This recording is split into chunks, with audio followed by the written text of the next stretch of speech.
보호해 주시는 하나님, 이런 제목으로 은혜 나눕니다. 알프스산에 대해서 많이 들어보셨죠? 이 알프스산이 그 높이가 4,807m입니다.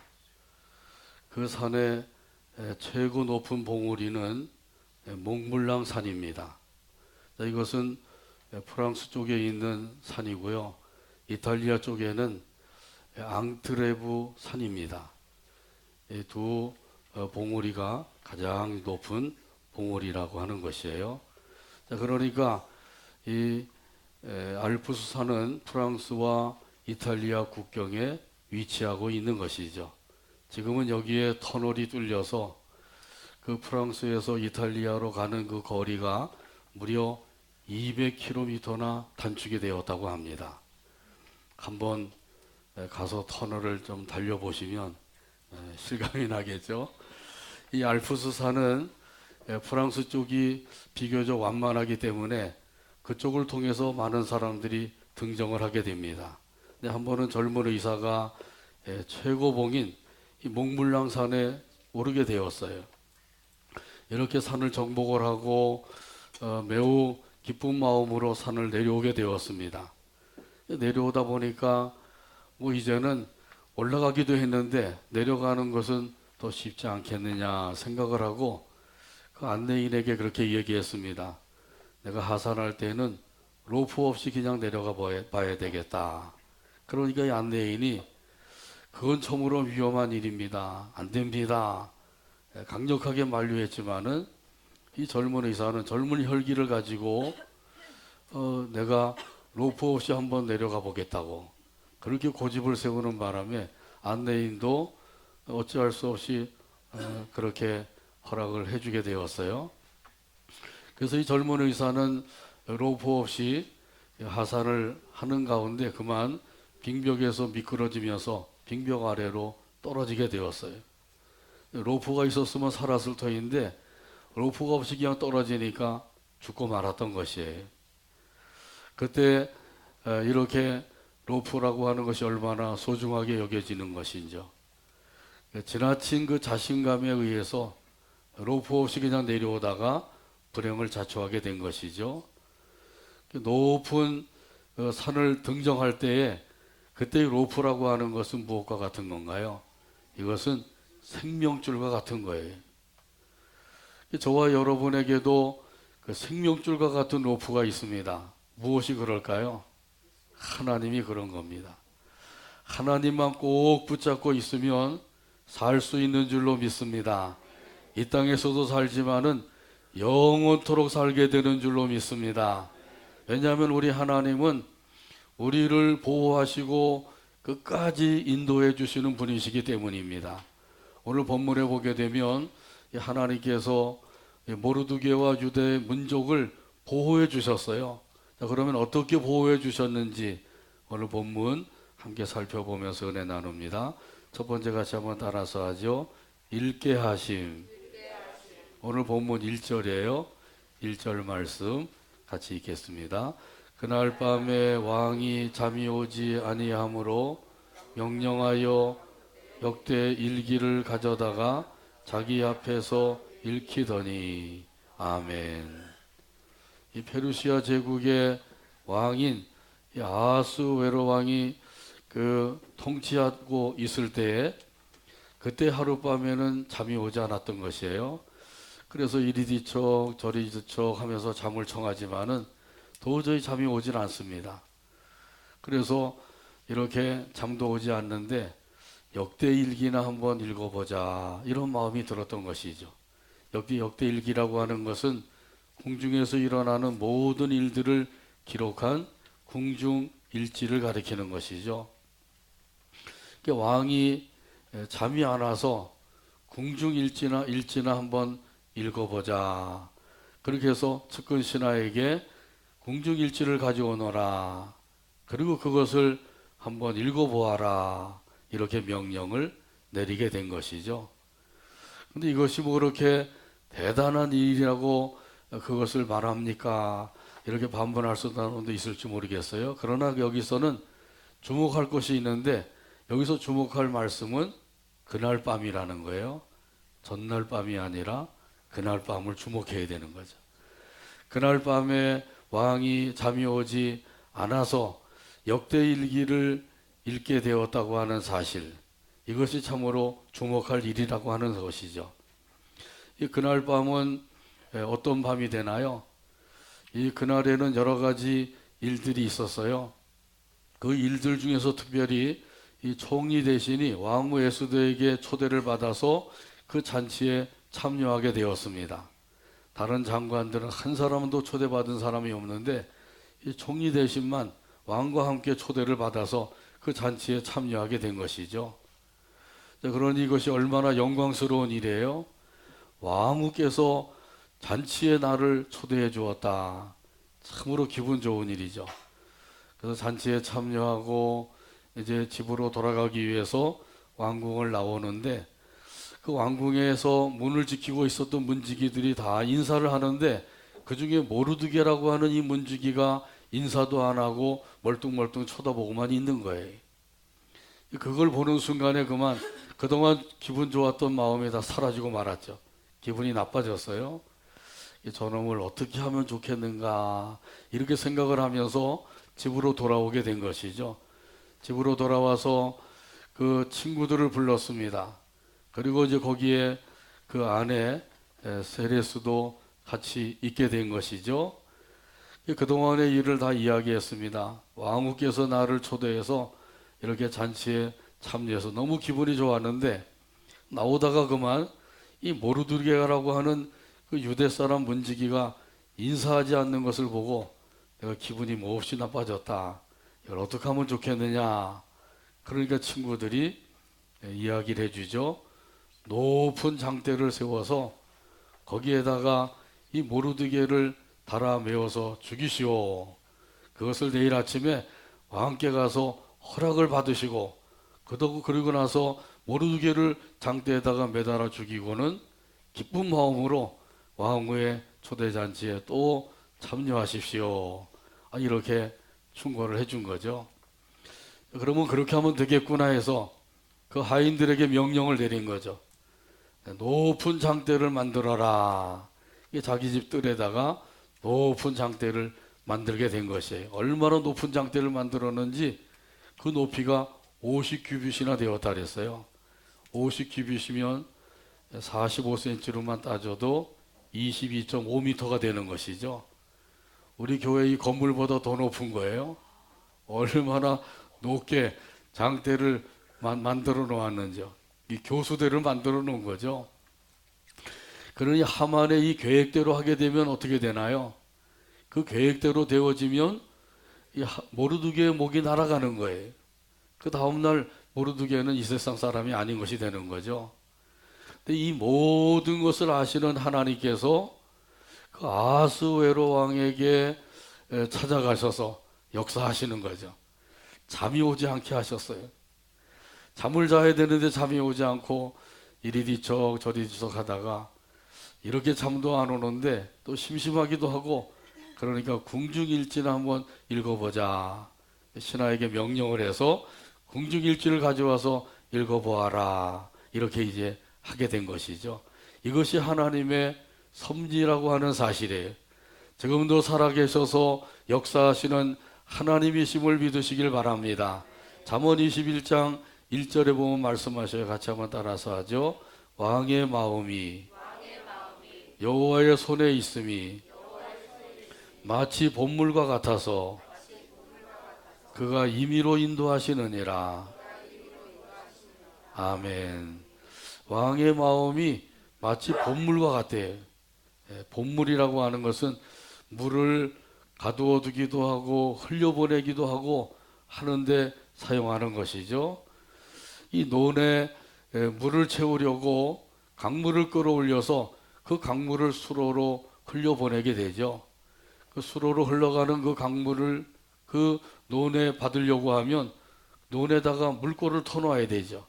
그러면 그 물꼬를 터놓은 곳으로 물이 흘러 들어가서 논에 물이 채워지게 된단 말이죠. 그래서 논농사를 짓게 되는 거죠. 근데 물꼬를 터놓지 않고 그냥 막아 놓으면 아무리 수로로 물이 많이 흘러간다 할지라도 논에 물을 댈 수가 없는 거죠. 이처럼 왕의 마음이 마치 봇물과 같다. 그래서 하나님께서 임의로 인도하신다. 이렇게 말씀하셔요. 지금도 마찬가지죠.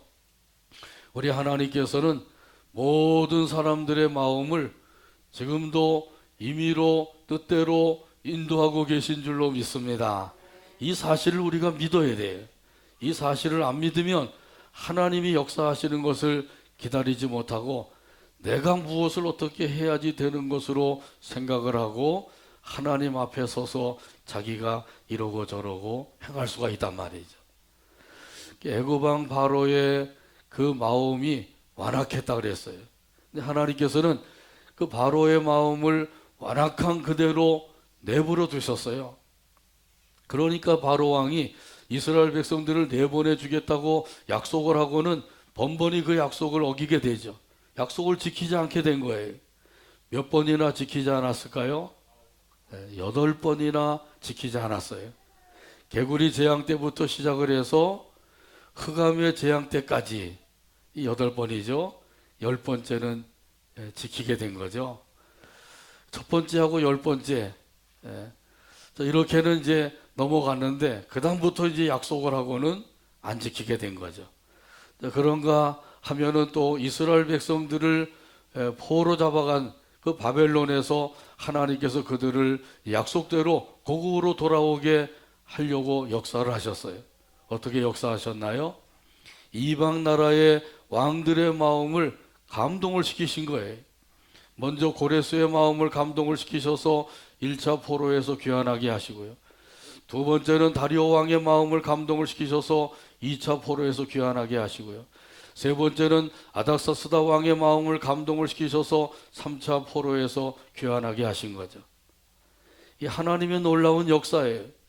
하나님께서 이 왕들의 마음을 감동을 시키지 아니하셨다고 하면 이스라엘 백성들이 포로에서 고국으로 돌아가는 것, 이것은 꿈도 꿀 수가 없는 일인 거죠. 그들이 포로에서 돌아와서 뭐라고 고백을 했어요? 우리가 이렇게 포로에서 돌아온 것, 이것은 마치 꿈꾸는 것 같다. 그렇게 고백을 하죠. 시편 126편에 보면 그 고백이 나오잖아요. 우리 하나님께서 왕들의 마음을 감동을 시키시니까, 그러니까 왕들이 하나님의 그 약속을 이루어 드리기 위해서 그 마음을 움직여서 조서도 내려주고 필요한 것들이 있다면 다 도와주어라, 이렇게 명령을 내려서 이스라엘 백성들 고국으로 돌아가게 해주었단 말이죠. 이걸 보면 하나님께서는 왕들의 마음을 임의로 인도하고 계신다고 하는 사실이에요. 하나님의 뜻대로 움직이고 계신다고 하는 것이죠. 완악하게도 하시고 감동을 시키기도 하시면서 지금도 하나님께서 역사하고 계시는 거예요. 하나님의 백성을 징계할 때에는 하나님께서 왕들의 마음을 완악한 대로 내버려 두시는 거예요. 또한 하나님의 백성들을 보호하시고 도와주셔야 되겠다 생각을 하시면 왕들의 마음에 감동을 주시는 것이죠. 이렇게 완악하게 하시고 감동을 주고 두 가지 사건을 통해서 하나님께서 지금도 역사하고 계신단 말이죠. 살아계셔서 역사하시는 하나님이심을 굳게 믿으시기를 바랍니다. 모든 것을 주관하시고 다스리시는 하나님이심을 믿으시기를 바랍니다. 이것이 참으로 중요한 거예요. 아무리 말씀을 읽어도 아무리 말씀을 들어도 믿지 아니하면 소용이 없는 거죠. 나하고는 전혀 상관이 없는 말씀이에요. 믿으면 그때부터 그 말씀이 내 말씀이 되는 거죠. 그래서 살아계셔서 역사하시는 하나님이심을 믿고 이 믿음을 가지고 하나님을 바라보고 의지하며 살아가게 되는 것입니다. 찬송가 171장 3절에 보면 이런 가사가 있어요. 선한 싸움 다 마친 후에 우리 주님 배우리라. 사망 권세 다 물리치고 주님이 다스리시니 주님이 다스리니 영광 넘치네. 살아계신 주 나의 참된 소망 두려움이 사라지네.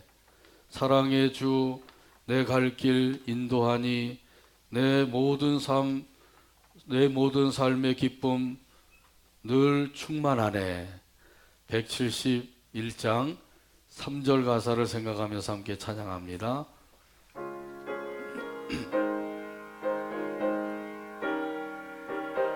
선한 싸움 다 마친 후에 선한 싸움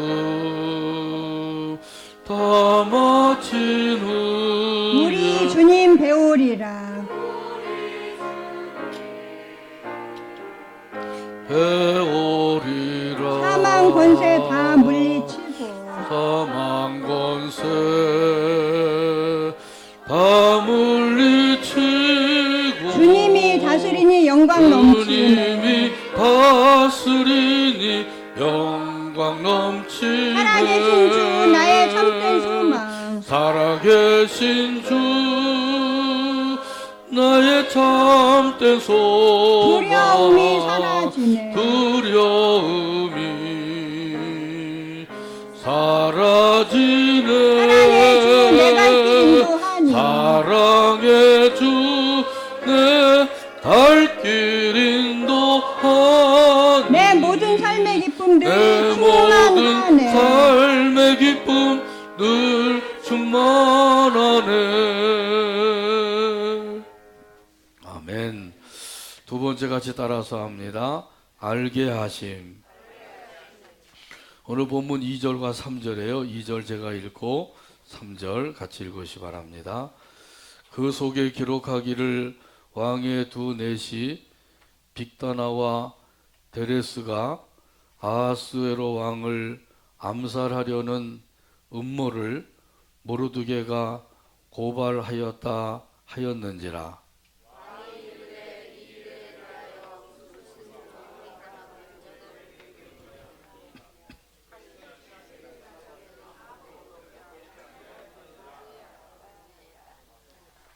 아멘. 이 아하스웨로 왕이 잠이 오지 않아서 측근 신하에게 명령을 내려서 역대일기를 읽게 된 것이죠. 그런데 그 중에 이 모르드게가 세운 그 공적이 있었음을 알게 된 것입니다. 그것은 왕궁 문지기 두 사람, 요 빅다나와 데레스라고 하는 요 두 사람이 왕을 암살하려고 모의를 하고 있었던 것이죠. 그것을 모르드게가 알고 고발을 하게 된 거예요. 그래서 에스더 2장에 보게 되면 이 사실이 기록이 돼 있죠. 그래서 정말 그러한가 해서 신문을 해보니까 그게 사실로 밝혀졌단 말이죠. 그래서 그 두 사람은 사형을 당했어요. 근데 사형을 당한 것으로 끝나고 모르드게에게는 아무 상도 내리지 않은 거예요. 그 모르드게가 생각할 때 얼마나 섭섭했겠는가 생각을 하게 되죠. 그런데 그렇게 섭섭한 일도 아니에요.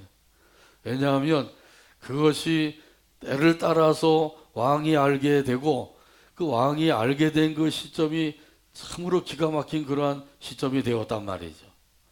정말 꼭 필요할 때 왕이 그걸 알게 되어서 그래서 모르드게가 죽음을 면하게 되는 이러한 놀라운 일이 생기게 된 것이죠.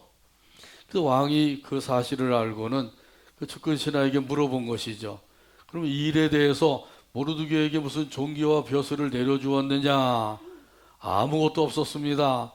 아니 그렇게 큰 공적을 세웠는데 그에게 아무 상도 주지 않았다는 것이냐? 그러면서 또 물어보기를 밖에 누구 없느냐? 그러니까 마침 하만이 그 밖에 뜰에 와서 서 있게 되었단 말이죠. 이 하만이 왕을 찾아온 건 무슨 까닭이에요? 모르드게를 그 장대에다가 매달아 죽이기 위해서 왕에게 허락을 받으러 온 거예요. 그러니 이 왕이 모르드게의 그 공적을 몰랐다고 하면 이 모르드게는 꼼짝없이 하만의 손에 잡혀서 죽임을 당할 수밖에 없는 것이죠. 그런데 하나님께서 때마침 이 아하스웨로 왕에게 역대일기를 읽게 하시고 모르드게가 세운 공적을 알게 하시고 그렇게 해서 하만의 손에서 건져주신 줄로 믿습니다. 이 하나님이 이렇게 지금도 세밀하게 역사하고 계신다고 하는 사실이죠.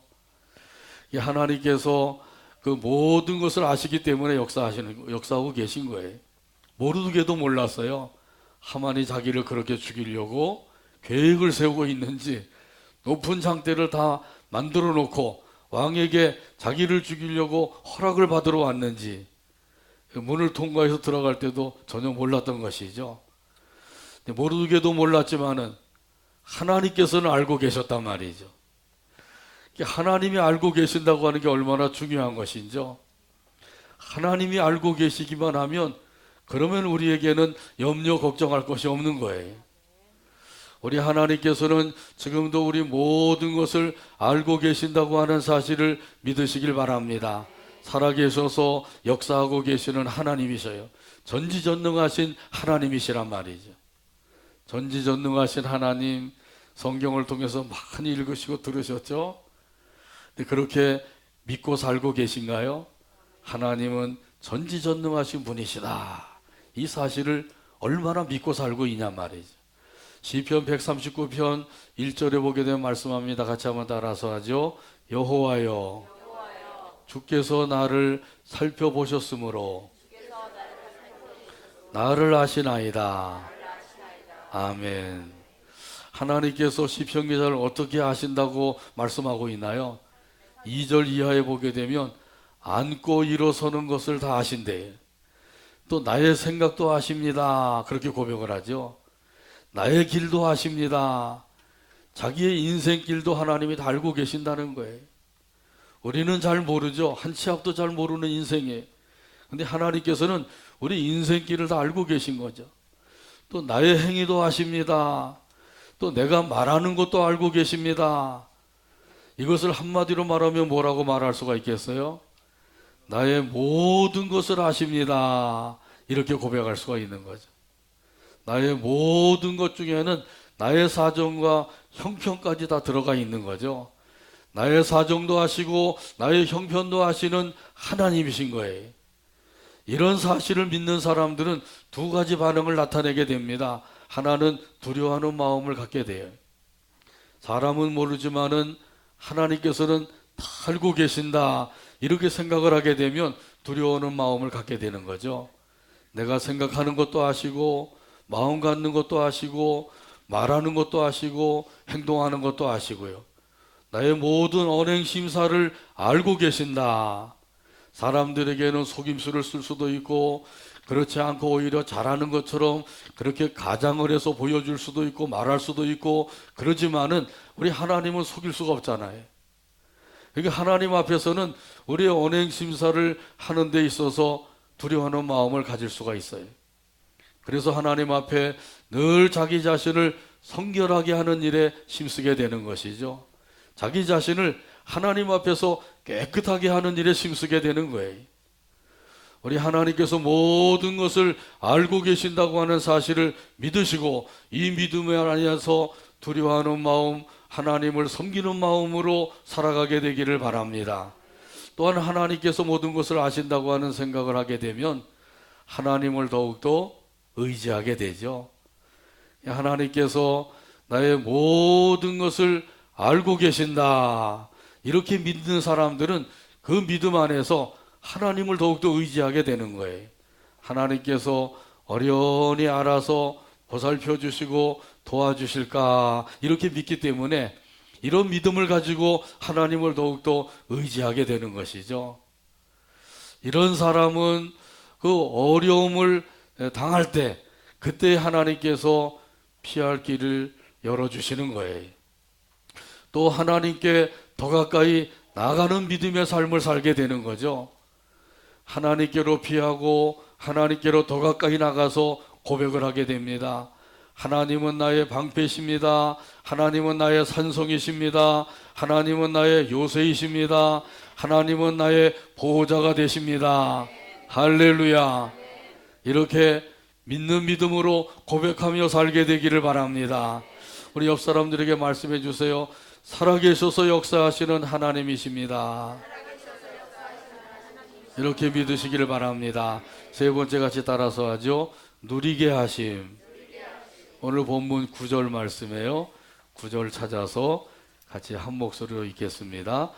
그 왕복과 말을 왕의 신하 중 가장 존귀한 자의 손에 맡겨서 왕이 존귀하게 하시기를 원하시는 사람에게 옷을 입히고 말을 태워서 성중 거리로 다니며 그 앞에서 반포하여 이르기를 왕이 존귀하게 하기를 원하시는 사람에게는 이같이 할 것이라 하게 하소서 하니라. 아멘.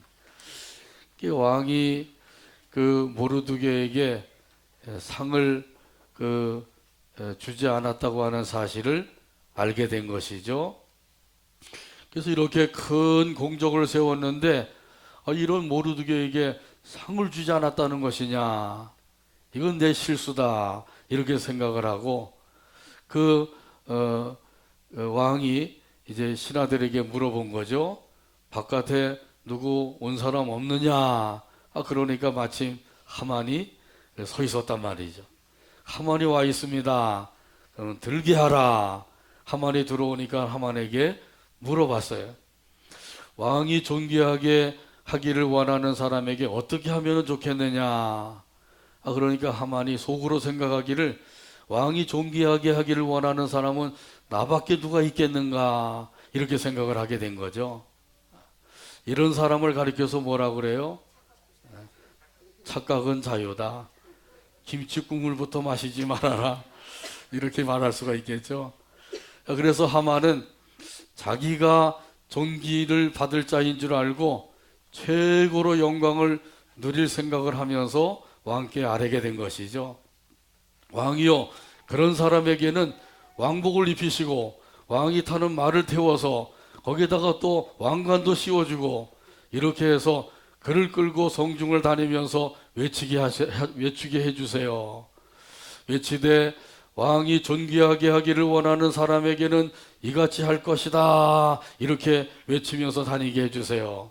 그것도 외치는 사람이 보통 사람이 아니라 왕께서 존귀 여기는 사람에게 그렇게 해주세요, 이렇게 부탁을 한 거죠. 그러니까 왕이 뭐라 그랬어요? 내가 해라, 내가 그리하여라, 이렇게 이야기하게 된 거죠. 지금 당장 그 왕궁 문지기 모르드게에게 가서 왕복을 입히고 왕이 타는 말을 태워서 왕관도 씌워주고 그렇게 해서 내가 말한 대로 그대로 시행하여라. 내가 말한 것 중에서 하나라도 빠짐이 없이 하거라, 이렇게 명령을 내린 거죠. 이 하만이 혹대로 왔다가 혹을 더 붙이게 된 거죠. 그러니 이 하나님이 하시는 일을 사람이 어떻게 가로막을 수가 있겠어요? 그 모르드게는 사형을 당할 뻔했는데 사형을 당할 것이 아니라 오히려 하나님께서 역사하심으로 영광을 누리게 된 줄로 믿습니다. 하나님의 놀라운 역사인 거예요. 하나님이 하시면 그렇게 되는 것이죠. 우리 사람들이 아무리 계획을 세우고 자기 계획대로 그것을 이뤄보려고 몸부림치고 애쓴다고 할지라도 하나님이 막으시면 안 되는 거예요.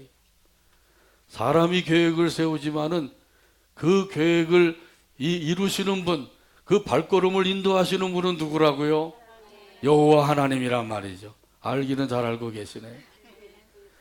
우리 하나님께서 이 모든 것을 이루신다고 하는 사실을 믿는 사람들은 그 믿음을 가지고 하나님의 인도하심을 받게 되는 거죠.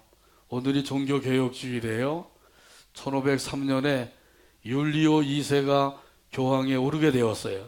교황에 오른 이 사람이 내가 하나님 앞에 뭔가 좀 기뻐하시는 일을 해드려야 되겠다 생각을 하고 대성당을 짓기로 생각을 한 거예요. 그것이 이제 베드로 대성당이죠. 근데 대성당을 짓다가 중도에 그만 죽고 말았어요. 그것이 1513년이에요. 10년 동안 교황의 자리에 있다가 죽은 거죠. 그 뒤를 이어서 레오 10세가 교황이 되었습니다.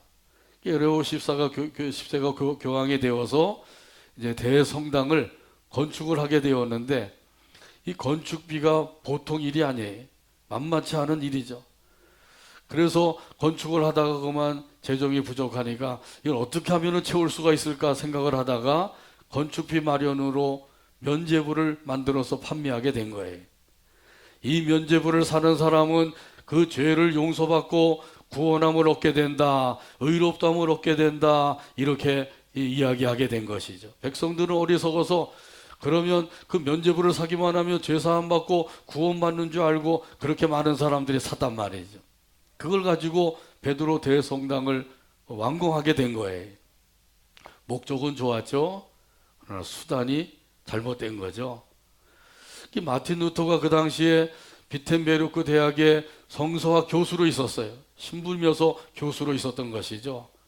근데 이 사실을 알고 도저히 그것이 마음에 용납이 안 되는 거죠.